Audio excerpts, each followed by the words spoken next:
Dayındайтын тағамыз шақ плов. Шақ пловтың бірінші пловын дайындап аламыз. Ол үшін бізге 250-300 май. Майымызды қыздырып аламыз. Бірінші қызып тұрған майда пиязымызды жақсылап қуырып аламыз.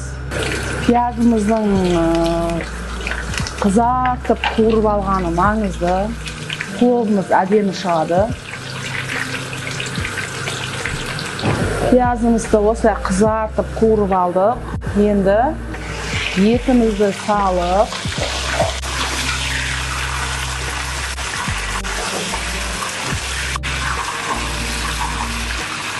осылай араластырып аламыз.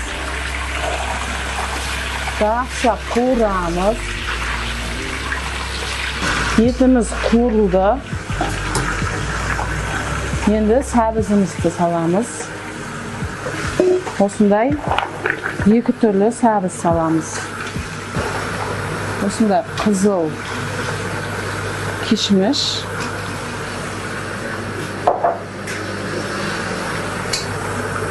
нут, үстінен тұз салып, қайнаған суымызды қойып,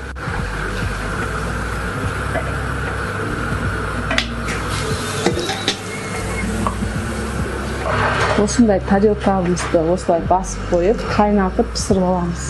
Пловымыздың күрішін саламыз.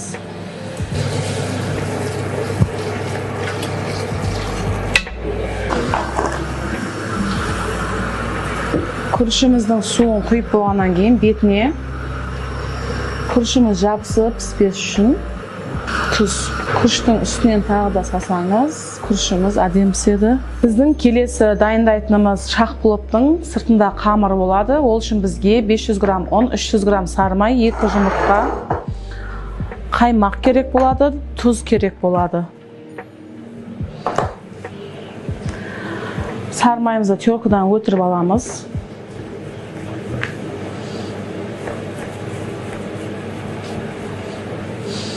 Осылай теркадан өтіріп алып, әдемілеп, жақсылап араластырамыз. Сары май мен ұнды жақсылап езіп,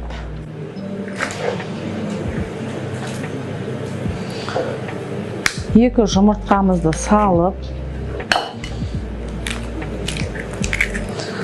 тұзымызды салып, және де қаймағымызды салып, қамыр қылып араластырамыз.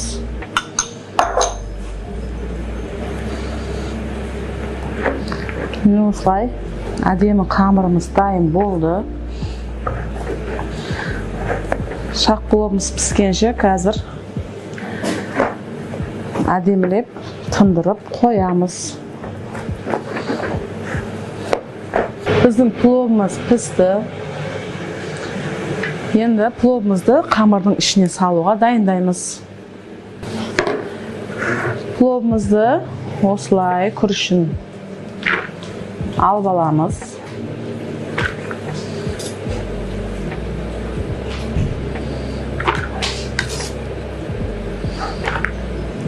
Осылай күрішін отдельно, етін отдельно алып аламыз. Шақ пловымыздың қамырын тындырып қойдық.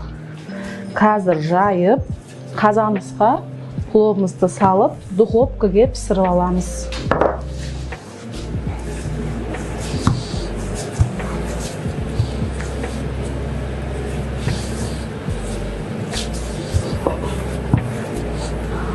Осылай қамырымызды жайып алдық. Қазанымызға саламыз. Қазанымызға осылай тестаны жасап алдық. Қазір слой-слоймен теріп шығамыз. Бірінші қазымызды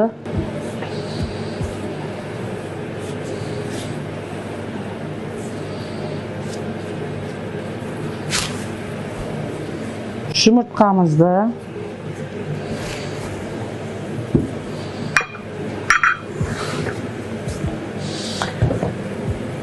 Етімізді саламыз. Сәбізін, етін.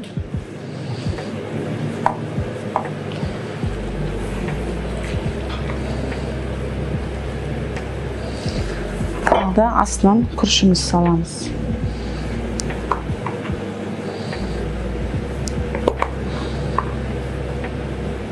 Осылай күрішімізді салдық.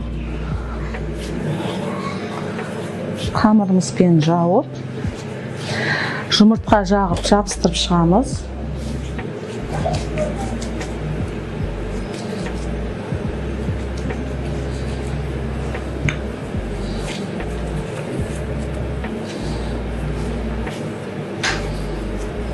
Енді духовкамызға салып, пісіріп аламыз.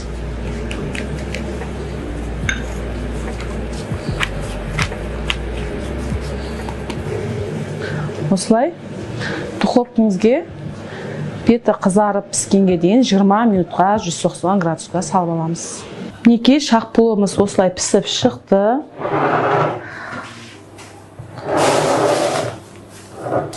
Осылай қазанға аударып түсіріп, осылай тарелкаға салып қоямыз.